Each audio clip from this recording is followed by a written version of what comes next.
Hey guys, John and Jeff here with Best Price Nutrition. You can check out our website at BestPriceNutrition.com. And in today's video, we're going to be doing a follow-up on high-dose creatine. You guys have probably heard Joe Rogan, Andrew Huberman, and many others talking about taking higher doses of creatine.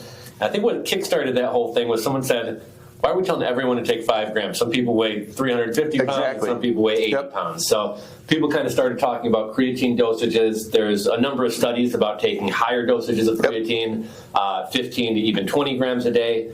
Jeff and Jordan tried it out, so we wanted to kind of follow up on that. And also a couple studies have come out fairly recently talking about taking higher doses of creatine. We'll link to them down below. I'm not going to get deep into them, but one of the biggest things, and Joe Rogan's talked about this, if you are sleep deprived, even just one high dose of like 20 grams of creatine can basically bring you back up to baseline cognition and alertness levels, whereas normally, you guys know how you feel when you're sleep deprived, you're struggling. So a lot of the benefits of this high dosage creatine seem to involve cognitive benefits, but it also helps hydrate your muscles and things like that as well. Yeah. So Jordan and I have been doing, I did, initially there's another video where we talked about a study that was doing 16 grams and noticed some things, mostly with cognitive, but some endurance and some even, I think they talked about farmers carry, like the grip strength. So I've been doing it for about, I think, 6 weeks now.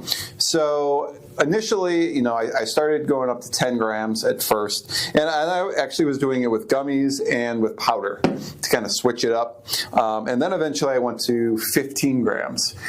Problem then is, and I don't know if it's because I wasn't doing 5-5-5, I was doing 5 and 10.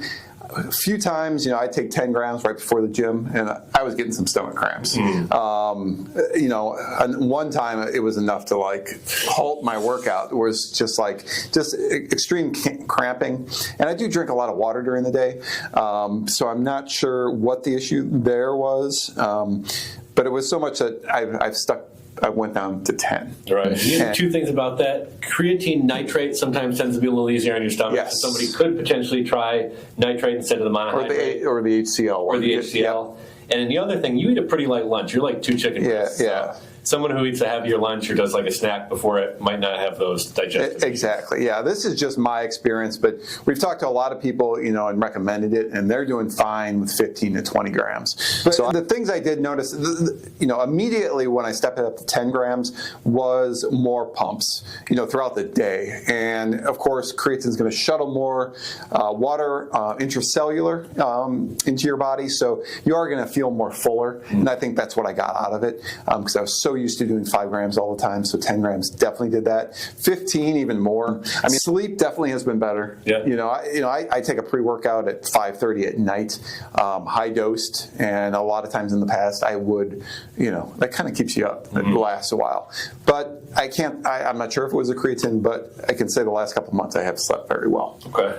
You notice any of the cognitive benefits at all? That I don't know. I mean, it's hard to say that I can remember more and that kind of thing. So yeah, I definitely, I weigh 195 pounds. If you're up, I guess 175, I would move it up to 10 grams. If you're like 250, definitely do like 15 grams. At least test it, and see what happens. But up to 20 grams, I think. Yeah, and Joe Rogan, I think they talk 20 grams. 20 grams, yeah. Yeah, so it's definitely something to do. Creatine's cheap enough. I mean, the powder, I think we sell 1,000 grams for $50 or something, and that'll last you forever. Gummies are a little bit more expensive. And for those of you guys who do like the gummies, these have been out of stock forever. We just got the Beast Bites back in. These things are flying, so they're going to go quick.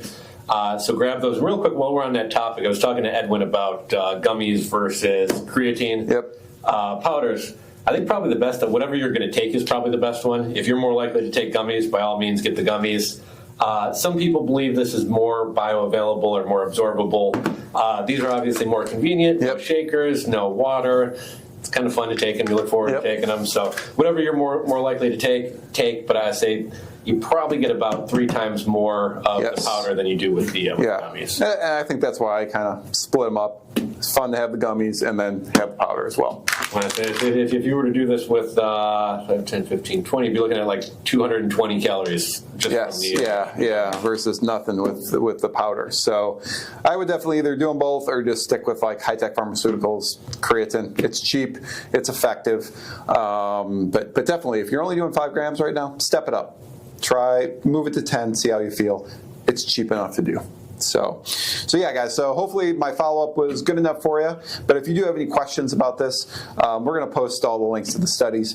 But otherwise, post your questions down below. John and I are always here to answer those questions. If you enjoyed this video, please give us a thumbs up. And lastly, if you want more videos like this on creatine and other muscle-building products, hit that subscribe button. You'll be notified every time that we do a new video. Thanks for watching.